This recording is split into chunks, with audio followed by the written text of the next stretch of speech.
pick a fight with you today. I want to pick a fight with you. I want to rile you up, and I want to see how you respond. Now, people have already tried to pick fights with you for a very long time. If you think about like a boot camp scenario, these soldiers, they go to boot camp and they already know, and I've never been to boot camp, but they already know it's going to be kind of wild and there's going to be people there like trying to break them down. They probably know this because they saw videos or they watched, Forrest Gump, or they watched some army movie. And the job at boot camp is for these drill sergeants to break the soldiers down. And they do this on purpose to kind of break their psychology, to get them to a place of obedience and submission so they can build them up again. So essentially, if someone's trying to pick a fight with you, it could be like for a good reason. Now, like if you're watching like some bar movie and you're like, you go to the bar and there's these like rowdy dudes and like, let's fight somebody, and it's like, hit their shoulders, and they like, that could be like trying to pick a fight with somebody for like a bad reason. I want to pick a fight with you. I want to try to get under your skin for a good reason. Like if you think about some of those great scenes from like Good Will Hunting, like what happens is Ben Affleck pits a fight with the Matt Damon character because they're sitting there and they're drinking a beer or like on their old car, and Matt Damon is talking about how he's got all these job opportunities from NASA and NSA, and he's like, these guys are bozos, these guys are idiots, like I don't even know if I want to do this, and I just want to hang out with you. And then Ben Affleck is like, dude, you're a dumbass, like what are you doing? If you're still here and we're still hanging out like in 10, 20 years, like raising our kids together, I think I'll kill you. And Matt Damon turns and was like, what are you talking about, man? That's my dream. We're just going to be raising our kids together. We're bros. Like, we're going to like go through life together. And then Ben Affleck picks a fight. It's like, what are you talking about with this fantasy? You big dummy. You have a gift. You have an amazing mind, you big dummy. If you're going to be here working in the factory with me and these other bozos, you have just wasted your gift, and I will not respect you or like you. I'll kill you. So let me pick a fight with you, because what I am trying to challenge you here today is that you either currently are or you were in the past. You're just an insecure control freak. You really are. You're a freak, and you're a control freak. And let me try to help you by poking you and kicking a hornet's nest for a second. We'll try to convince you that I'm right on this topic, and then I'll tell you why I'm picking this fight with you. So if you're here and you're members of the Parents Club, if you have it handy, you could pick out this sheet, which is called Being the Best You Packet. And what I do with you and all my clients is I help people understand themselves and their own emotional intelligence and their own patterns of conflict management, their own thought patterns, their own reactions, the buttons, the emotions that are underneath that are driving the bad reactions, the bad parenting choices. And so I'm going to go through and I'm just going to read through some of them, and I'm going to tell you my thoughts on them and help you understand how so much of our reactions and our negative traits in parenting are actually because we are control freaks. Now, maybe someone has called you that before, like in a big nasty argument. Like, you're just a control freak. You just want to control me. You're such a narcissist. Gosh, everybody in 2022 is getting called narcissist nowadays. And it's like, if your kid hasn't called you a narcissist yet, well, just wait.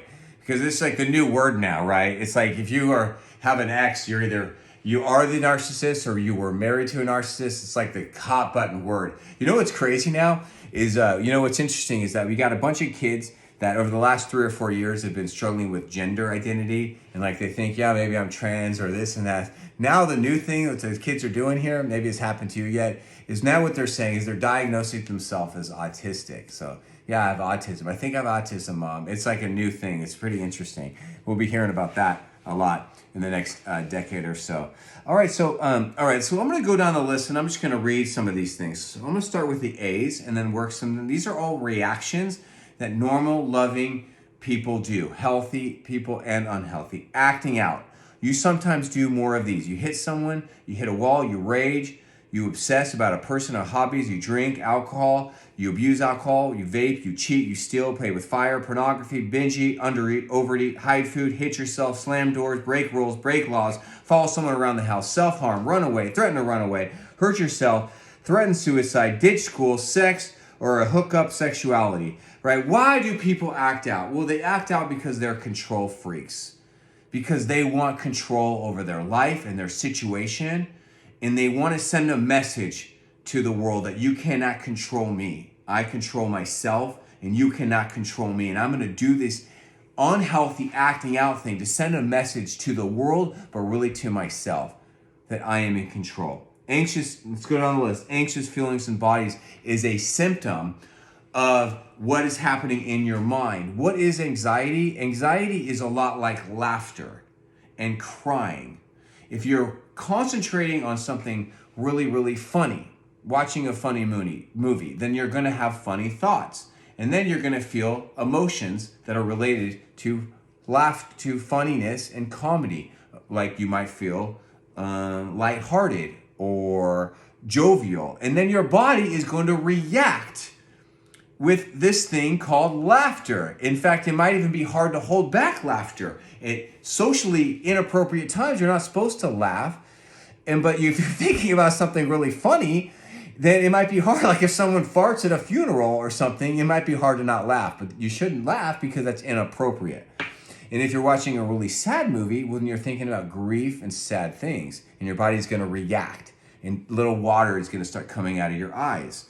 And so anxious feelings and bodies is a sign that you are struggling with control. If you're struggling with depression, it means you're spending too much time dwelling on the past, that you couldn't control the past. The past didn't go your way. And if you're struggling with anxiety, it means you are thinking way too much about the future. You're creating horror stories in your mind, and you are realizing you cannot control the future, and you're bummed out about it. Let's go to the B's. Avoidance. We'll skip avoidance. Let's go to belittle or poke down or put down or poke. You're belittling someone because you don't like the way they're acting or treating you. You don't like the way your child, and so you are a control freak. So you belittle them, you poke them because you want them to change, to be more like you control freak. You blame or label people. You call them names. You are so this, you are so selfish, you're being a jerk, you're acting like a jerk. You're acting like this. You're acting like your sister. You're acting like this way. You blame them for what they've done. Why? Because you want to control them and to act in a way you can, in your own intelligence, in your own wisdom, want them to react. Of course, I'm talking to myself, by the way. All these yous are also directed right back at me. I do all these things too, by the way. Broadcast, gathering the horses. Like a radio does, what is broadcasting? You spread your problems onto others. You gossip, you whine, you say, well, you should talk to your brother. He feels that way. Oh yeah, you don't believe me? You should talk to this. Well, what about your sisters? What about your teachers? Yeah, all your friends feel this way. You're sharing, but you want people to get on your side. It's a psychological thing that humans do. It's called gathering the horses. Like in the old Wild Wild West, they would say, okay, we gotta fight these people, we gotta protect, we gotta gather the horses, or you circle the wagons. What do? You circle the wagons to protect yourself because it's about you. Let's go to caretake. We're in the C's now. It's a reaction that people do when they're not managing their emotions well. They caretake or they remind. You take care of others. You want to help family and friends with their issues and problems. You have a hard time relaxing if someone's upset with you or they need you or is not doing well. Or, they need something. So what do? Well, you want to make yourself feel better because you don't like living in the anxiety or the fear or the ambiguity or the lack of control. So you caretake, you remind. Dramatic, let's go to the D's. You use big exaggerated words and expressions to express yourself, right? Why? Well, because you could just talk like a regular person without being so dramatic, even though it's kind of funny because I'm being dramatic right now. You use big, exaggerated words and expressions to express yourself. Why? Because you really want things your way, and you do not trust yourself or your audience to talk in a normal, loving tone, and so you over-exaggerate things because it's just about you. Let's go down a list. Codependent feelings, or I need this from you. You develop a strong connection to someone or something, like a phone, an app, a game, or a person, or a thing. It can be hard when you don't have it. You may say, I need this. If it's a person, you may feel like you need them to get through the hard times, or you need them to say certain things, or act a certain way, or stop acting a certain way. And you may have a hard time when this person or thing is not available, or when they are emotional. Why? Because you're struggling with codependency, because you're a control freak, because you feel like you have to have things your way, and you need this device, this thing, this approval, this person, because it's about you. Complain or whine. Something is not going well and it bothers you, and so you might share your feelings with people in a really dark way. Life is hard and you do want to talk about it, but you complain or whine. Why? Because you don't want to sit in the pain. Because being a human being means you have a really bad day sometimes. But instead of managing that emotion well, you want to get someone to act a certain way and respond to you in a certain way. And so you use a coping skill, which is called complaining, which is not cool because it's all about you trying to manipulate people's emotions to make yourself feel better. Let's see in the C's. Command and control, direct, remind, make threats. So yes, you can control a partner or a spouse by telling them what to do. You need to go do this. You should go do this. Why did you do that? You need to done this. But primarily what people do is a lot of command and control in parenting. You tell someone what you need to do. Go brush your teeth. It's time for homework. Do this right now. Get off your phone. Don't forget your lunch. Pick me up now. Wake up. Pick me up, Mom. Bring me my lunch, Mom. Mom, help me with this, Mom. Give me money, Dad. You may do this commanding nicely, or you may yell or use threats. And if you don't do this, then I'm going to do that. You're going to get in trouble if you don't do this right now. You may remind them of what they need to do. You might hound them, follow them around the house, or text them over and over. The person who does this is struggling with control. Because in the real world, you cannot control somebody. But just like all these other reactions, this is a version of a human trying to control another human. Let's go a couple more. We're only in the C's and then we'll stop. Criticize / scold. You tell someone that their behavior is wrong, bad, or not good enough. You bring up what is wrong and directly point out their choices.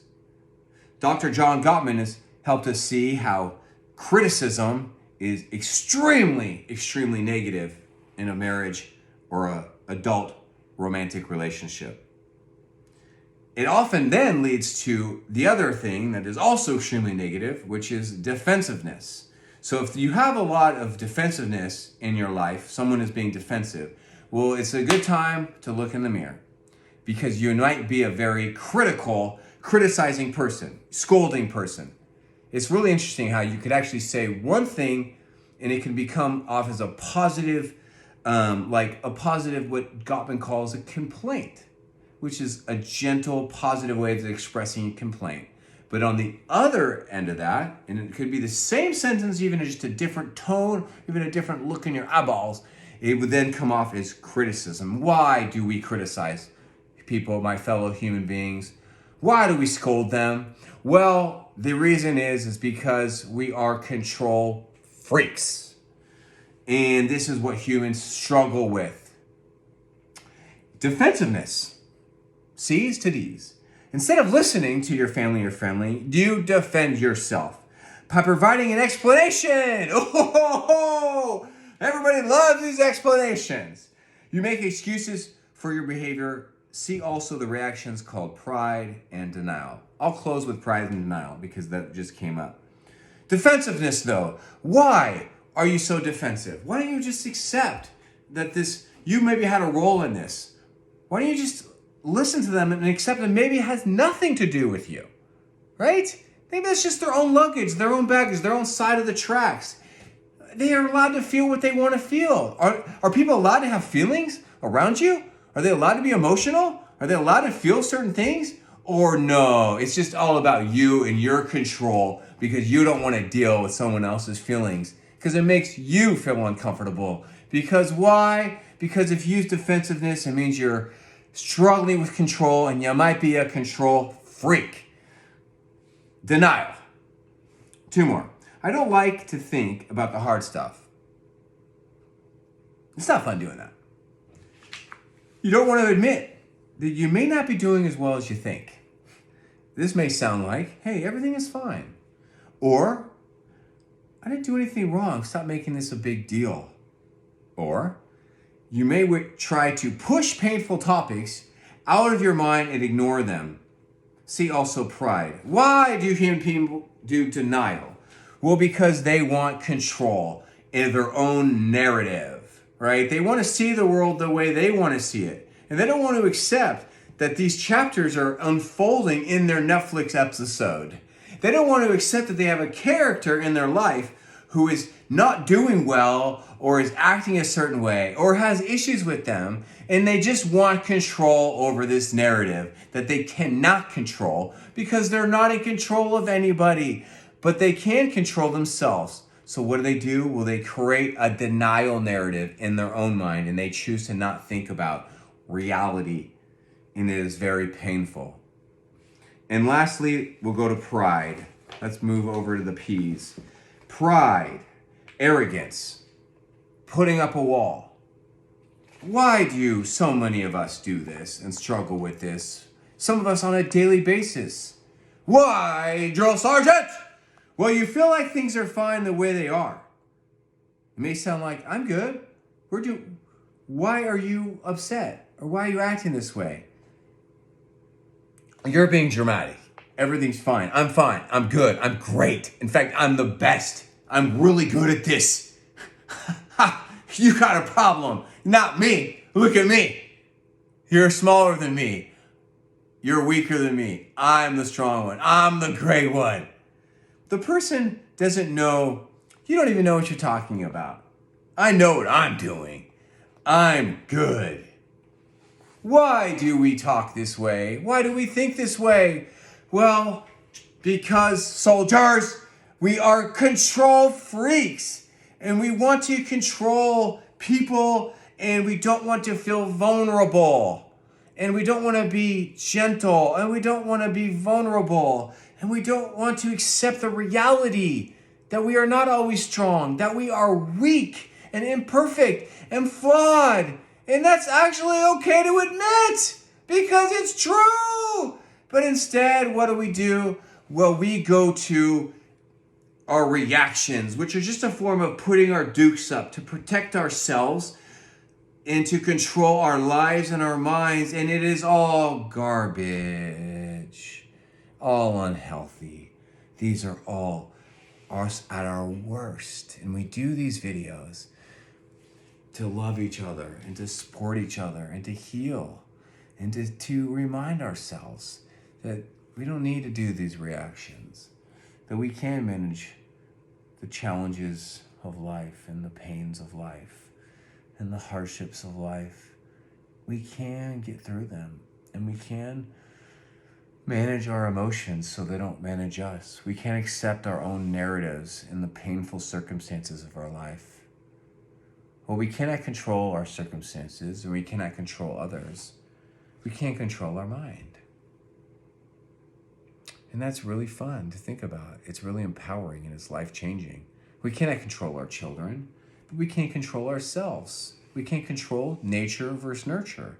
We cannot stop our own nature because this is kind of who we are. We're this person or we're that person. But we can't control how we express that nature.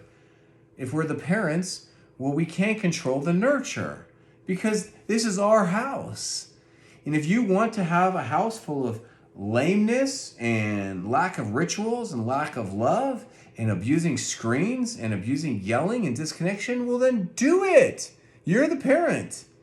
If you want to do these reactions, then do it. No one's stopping you. You've probably been doing them for so long. You're good at them. You're used to them. But if you want to control yourself and say, I don't want to do these things anymore. In fact, I know when I'm doing these things, that's not who I really am. It's me at my worst. And I'm going to put them behind me. Yeah, I'm not perfect. but I want to give my kid a really stable, loving home to grow up in. And I want to teach them things that my parents never taught me. Thank you so much, Soldier, for letting me pick this fight with you and letting me say this weird little opening video teaching here today. Kind of a weird video. And much love to you all. Thanks for coming to the Parents Club. Talk to me.